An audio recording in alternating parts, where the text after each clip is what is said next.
باللہ من الشیطان الرجیم بسم اللہ الرحمن الرحیم۔ السلام علیکم ورحمۃ اللہ وبرکاتہ۔ کیا آپ جانتے ہیں کہ ایک طرح کی کمزوری ہے جو اللہ کو پسند ہے؟ آپ کہتے ہیں کہ یہ ناممکن ہے، ایسی کوئی چیز نہیں۔ اللہ سبحانہ تعالیٰ مضبوط لوگوں سے محبت کرتا ہے اور مضبوط مومن اور مضبوط مسلمان سے محبت کرتا ہے، بے شک۔ لیکن ایک قسم کی کمزوری ہے جو اللہ سبحانہ تعالیٰ کو پسند ہے، اور یہ وہ کمزوری ہے جسے ہم مسلمان بھائیوں اور بہنوں کے ساتھ ظاہر کرتے ہیں، اور صرف یہی ایک کمزوری کی اللہ سبحانہ تعالیٰ نے ہمیں اجازت دی ہے۔ اس لیے اللہ سبحانہ تعالیٰ قرآن میں ارشاد فرماتے ہیں، أَذِلَّةٍ عَلَى الْمُؤْمِنِينَ أَعِزَّةٍ عَلَى الْكَافِرِينَ۔ انہوں نے لفظ اذلہ استعمال کیا ہے، اور ذل کا مطلب عام طور پر رسوا ہے، لیکن یقیناً اللہ نے یہ نہیں کہا کہ ہمیں رسوا کرنا چاہیے، لیکن اس کے بجائے we should be low۔ اللہ سبحانہ تعالیٰ کہتے ہیں، وَاخْفِضْ جَنَاحَكَ لِلْمُؤْمِنِينَ۔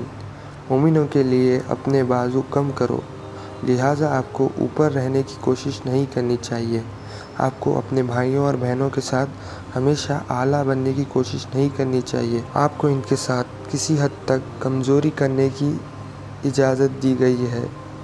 دوسرے لفظوں میں، ان کے ساتھ حسن سلوک کریں، ان کے ساتھ اچھا سلوک کریں، ان کے بارے میں بہت زیادہ سوچیں، ان کے ساتھ بدتمیزی یا طنز کرنے کی کوشش نہ کریں۔ تو کمزور ہونے کا یہ مطلب ہے۔ عام طور پر کمزوری اسلام کو ترجیح نہیں دیتا، بلکہ اپنے مسلمان بھائیوں اور بہنوں کے ساتھ آپ کو زیادہ سے زیادہ نرم مزاج اور رحم دل ہونا چاہیے، اور اسی وجہ سے محمد صلی اللہ علیہ وسلم نے حدیث میں کہا، الایمان الصبر والسماحہ، کہ ایمان، عقیدہ اور ایمان سب صبر ہے۔ والسماحہ، سماحہ بہت سے گہرے معنی ہیں، ان میں سے ایک بخشنا اور معاف کرنا ہے، ایک اور وجہ نرمی ہے۔ لہٰذا ہمیں ان تمام خوبصورت معنی کو اپنے بھائیوں اور بہنوں کے ساتھ مل کر عمل کرنے کی کوشش کرنی چاہیے۔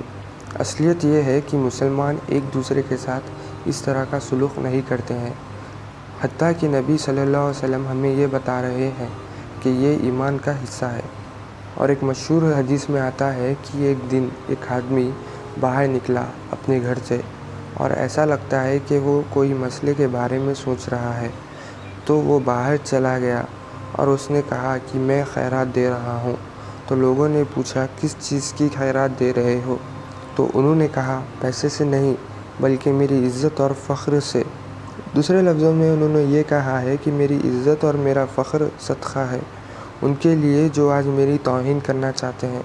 تو خیرات کا یہ ایک مختلف تصور ہے۔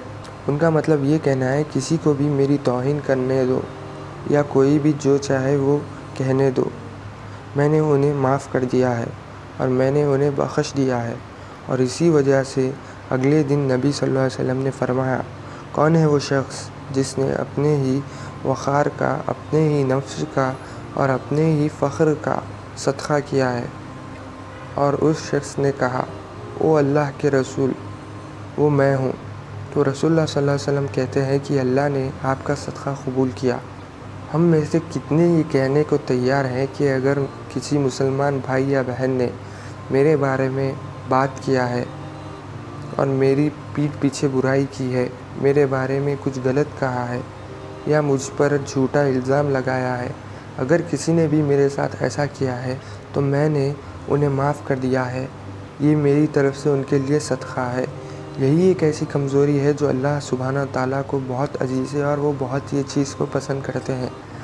ایک ایسی کمزوری جس کا ہم اپنے مسلمان بھائیوں اور بہنوں کے ساتھ، اور صرف اپنے مسلمان بھائیوں اور بہنوں کے ساتھ عمل کرتے ہیں، اور انشاءاللہ یہ ہمارے مسلمان بھائیوں اور بہنوں کو مضبوط مسلمان، عقیدے میں مضبوط اور بہتر بنائے گا۔ جزاک اللہ خیراً۔ السلام علیکم ورحمۃ اللہ وبرکاتہ۔